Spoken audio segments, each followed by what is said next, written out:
Hello दोस्तों, कैसे हैं आप सभी। उम्मीद आप सभी बहुत ही अच्छे होंगे।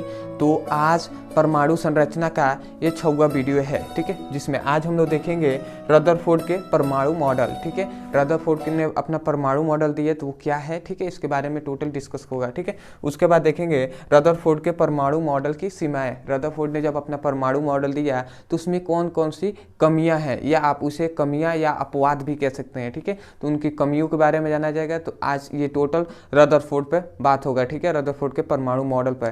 तो इससे पहले वाले वीडियो में मैंने रदरफोर्ड के अल्फा कण प्रकीर्णन प्रयोग के बारे में बताया है, जिस पर ये आधारित है रदरफोर्ड का परमाणु मॉडल। तो अगर वो नहीं देखे हैं तो जाकर उस वीडियो को देख सकते हैं। ठीक है, या आप सीधे से सिंपल से आप क्या कर सकते हैं, यूट्यूब पर सर्च कर सकते हैं रदरफोर्ड के अल्फा कण प्रकीर्णन का प्रयोग। ठीक है, और चैनल का नाम लिखिए, आपको मिल जाएगा वीडियो। ठीक है, तो चलिए दोस्तों देखते हैं सबसे पहले रदरफोर्ड का परमाणु मॉडल क्या है। ठीक है, चलिए रदरफोर्ड के परमाणु मॉडल देखिए। जब रदरफोर्ड ने अल्फा कण प्रकीर्णन प्रयोग किया, ठीक है, ये मैंने पहले वीडियो में बताया है, अल्फा कण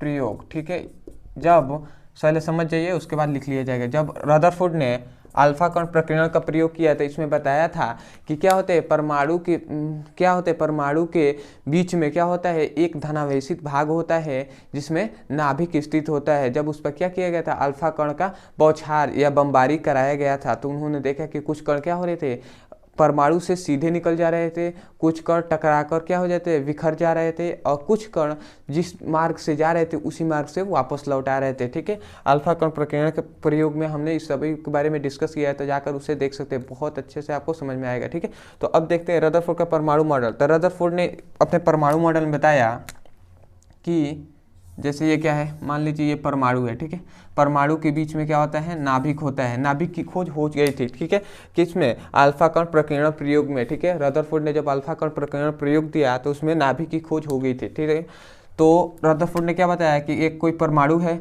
परमाणु के बीच में नाभिक होता है, और नाभिक के चारों ओर क्या होते हैं, कक्षाएं होती हैं। नाभिक के चारों ओर क्या होती हैं, नाभिक के चारों ओर वृत्ताकार कक्षा होती है, जिसमें क्या होते हैं, इलेक्ट्रॉन उपस्थित होते हैं, जिसमें इलेक्ट्रॉन उपस्थित होते हैं। ठीक है, ऐसे मैंने बना दिया। ठीक है, तो उन्होंने बताया कि जो परमाणु होते हैं, परमाणु के बीच में क्या होता है, नाभिक होता है, नाभिक के चारों ओर इलेक्ट्रॉन उपस्थित होते हैं। तो इन्होंने बताया इसके बारे में, जो परमाणु का संरचना ऐसा दिया, उसके बाद इन्होंने क्या बताया उसको चलिए जानते हैं और इसे लिखते हैं। ठीक है, तो इन्होंने बताया, तो लिखना कैसे है, लिखेंगे यही कि रदरफोर्ड के परमाणु मॉडल के सिद्धांत। ठीक है, तो इसमें लिखेंगे इस सिद्धांत या इस मॉडल के अनुसार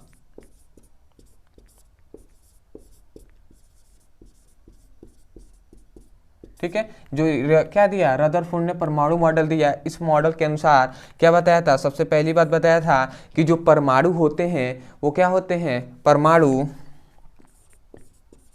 परमाणु अति सूक्ष्म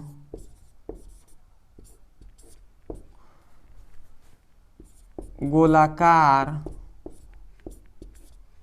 व, इसको मैं मिटा दे रहा हूं, ठीक है, वह गोलाकार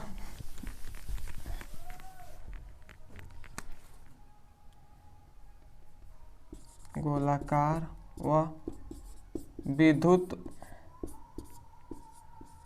उदासीन कण होते हैं। ठीक है, इन्होंने पहले बताया,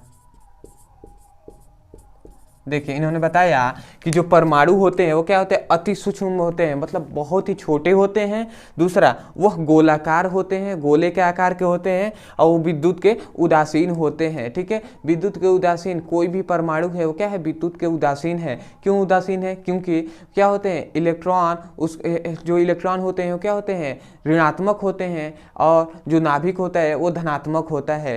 तो क्या करते हैं, इन दोनों के क्या होता है, विपरीत चार्ज के कारण क्या होता है, विपरीत आवेश के कारण ये क्या हो जाते हैं, परमाणु उदासीन हो जाते हैं। ठीक है, तो इसीलिए क्या कहा जा रहा है, परमाणु, रदरफोर्ड ने अपने परमाणु मॉडल में सबसे पहली बात ये बताया कि परमाणु क्या होते हैं, अति सूक्ष्म होते हैं, बहुत ही छोटे, गोलाकार होते हैं, और विद्युत उदासीन कण होते हैं। ठीक है, दूसरा इन्होंने बताया, रदरफोर्ड ने अपने परमाणु मॉडल में, कि जो परमाणु होते हैं,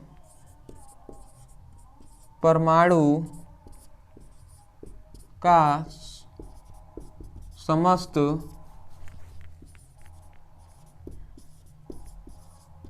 समस्त धनावेश व द्रव्यमान, ठीक है, परमाणु का समस्त धनावेश व द्रव्यमान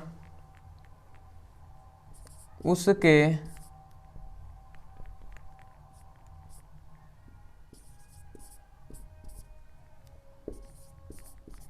केंद्र पर स्थित होता है। ठीक है, उसके केंद्र पर स्थित होता है, जिसे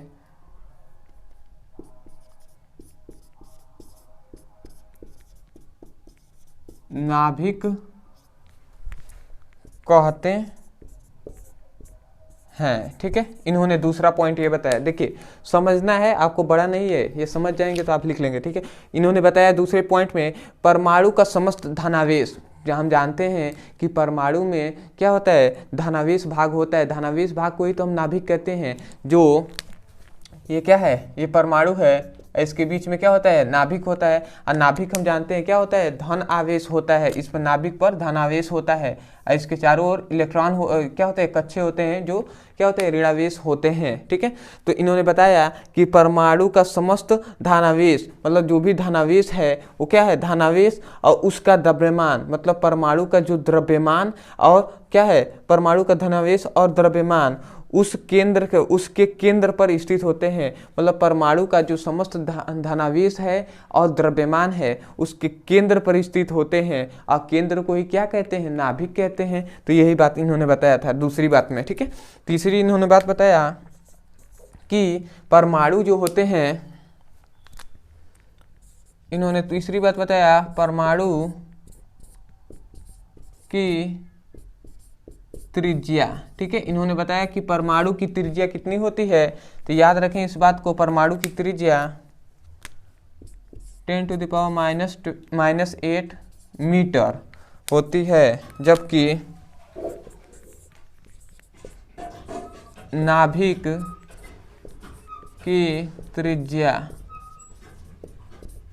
की त्रिज्या कितनी होती है, तो 10⁻⁻12 मीटर होता है। ठीक है, देख लो वीडियो अच्छे से बन रहा है ना, हाँ ठीक है। ठीक है, तो परमाणु की त्रिज्या क्या होती है, 10⁻⁻8 मीटर होती है, जबकि नाभिक की त्रिज्या कितनी होती है, 10⁻12 मीटर होता है। देखिए आप सोचिए, ये क्या है, परमाणु है तो इसकी त्रिज्या अधिक होगी कि नहीं होगी, ये नाभिक है तो इसकी त्रिज्या क्या होगी, छोटी होगी। तो इसलिए हम जानते हैं माइनस में जो क्या होता है, अधिक होता है वो छोटा होता है, और माइनस में जो संख्या कम होता है वही क्या होता है, बड़ा होता है। तो ये क्या है, छोटा है संख्या 10⁻⁸, तो ये क्या होगा, ये क्या होगा, बड़ा होगा, जबकि 10⁻12 ये क्या होगा, छोटा होगा। ठीक है, जैसे कि कह सकते हैं कि कोई क्या है, ग्राउंड है, और ग्राउंड में एक गेंद रख दिया गया, तो गेंद ही क्या है, नाभिक है, और ग्राउंड पूरा क्या है, परमाणु है। ठीक है, ऐसे हम कह सकते हैं। ठीक है, तो ये हो गया आपका 4 पॉइंट। और इन्होंने बताया, चलिए मैं ऊपर लिख देता हूँ मिटकाकर, आप इसकी स्क्रीनशॉट ले लीजिए। ठीक, चलिए तो अब हम देखते हैं, इसको मिटका दे रहा हूँ। अगला इन्होंने बात बताया,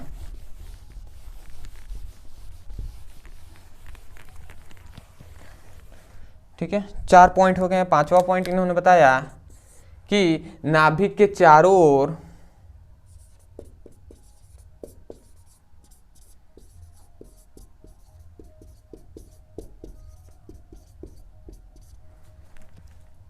इलेक्ट्रॉन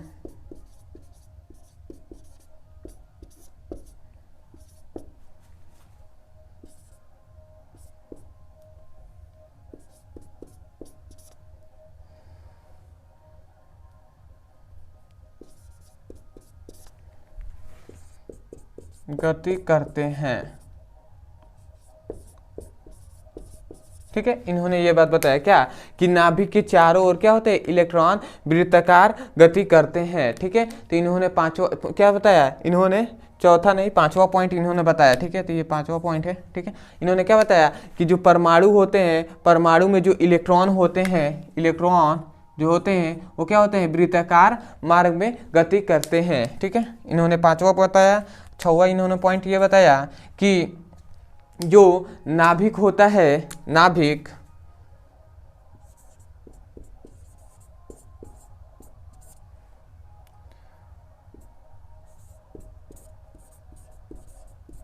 समस्त भाग नहीं सॉरी द्रव्यमान। ठीक है, नाभिक का जो समस्त द्रव्यमान होता है उसके केंद्र पर स्थित होता है। ठीक है, तो इन्होंने ये 5 ठो आपको गुण बताया। ठीक है, तो आप इसे आप 6 ठो इसको क्या कर सकते हैं, इन्होंने पॉइंट बताया है। ठीक है, इन्होंने 6 बिंदुओं पे इन्होंने बताया, तो इसे आप नोट कर सकते हैं। अब हम देखेंगे जब इन्होंने ये बात इन्होंने मॉडल दिया तो इनकी मॉडल में कमियां क्या निकली। ठीक है, इनकी मॉडल में क्या क्या कमियां आई तो उसके बारे में हम लोग डिस्कस करेंगे। तो चलिए दोस्तों स्क्रीनशॉट ले लीजिए।